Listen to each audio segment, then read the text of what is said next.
The Striped Ships, Chapter 8. At nightfall of that St. Nicholas day, curled up among a score of other cold and unwashed paupers on the mildewed bedstraw of an almshouse, Juliana thought again of St. Augustine's.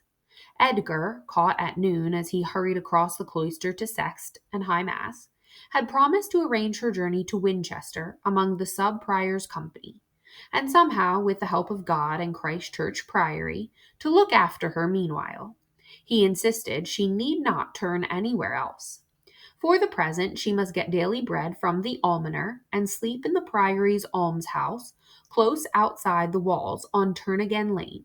He could not say for just how long. It will not be longer than this one night, Juliana vowed silently, as she tried to curl herself farther away from the rank-smelling strangers on either side.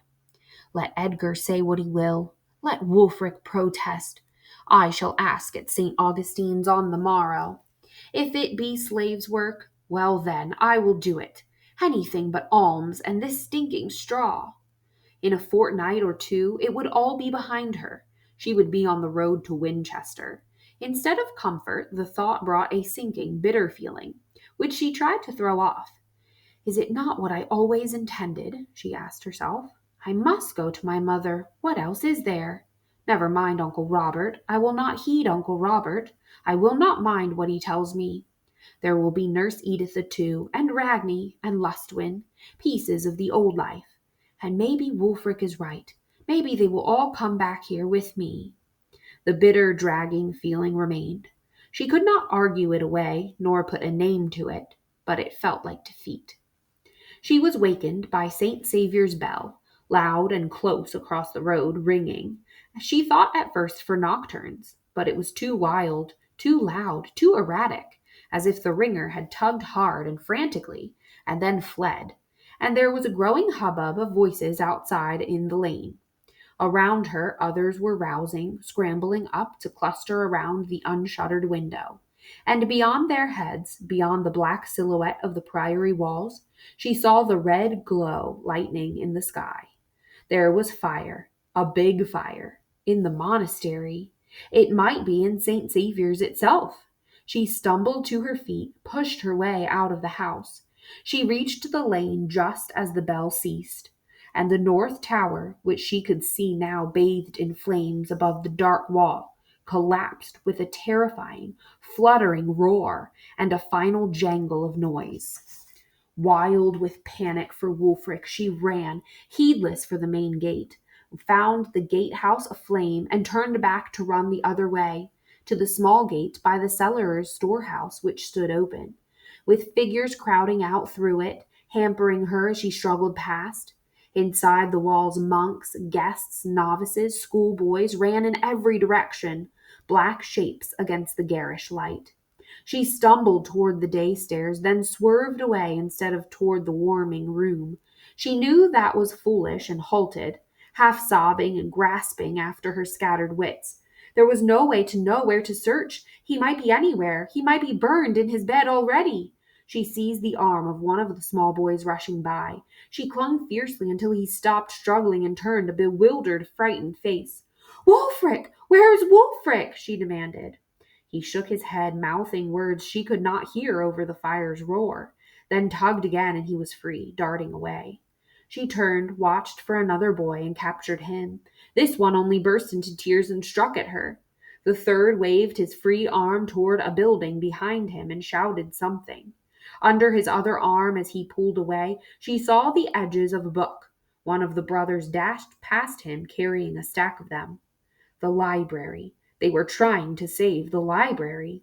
She ran in the direction they had come from, uncertain which of the buildings housed the scriptorium and all the books that Wulfric talked of, glancing fearfully over her shoulder at the blazing church to gauge the spread of the flames, dodging some of the hurrying figures and glancing off others, eventually colliding painfully with one.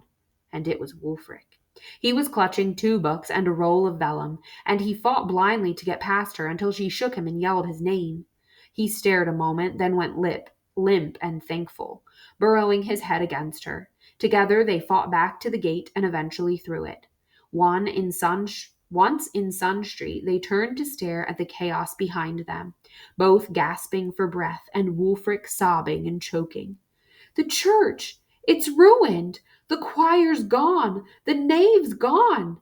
And the bell tower. And the bell, thought Juliana, trying to believe it. After all these hundreds of years. Gone without a trace, and forever. The ancient Saxon bones of St. Dunstan in the choir floor, of St. Oda and St. Wilfrid and St. Efflige around the high altar. Gone, the altar itself and its treasured embroidered cloth, and the worn steps she had scrubbed that very morning, maybe even the lonesome old Irish hermit in the crypt below.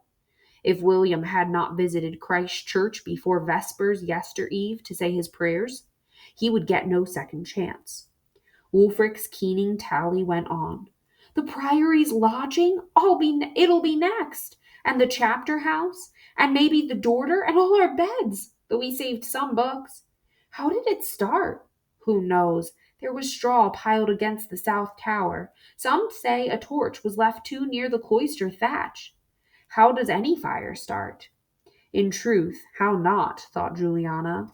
The wonder was that the church had stood so long, amid the fires that raced at intervals through Canterbury as through any town, at any time. Wulfric's tear-strangled voice went on.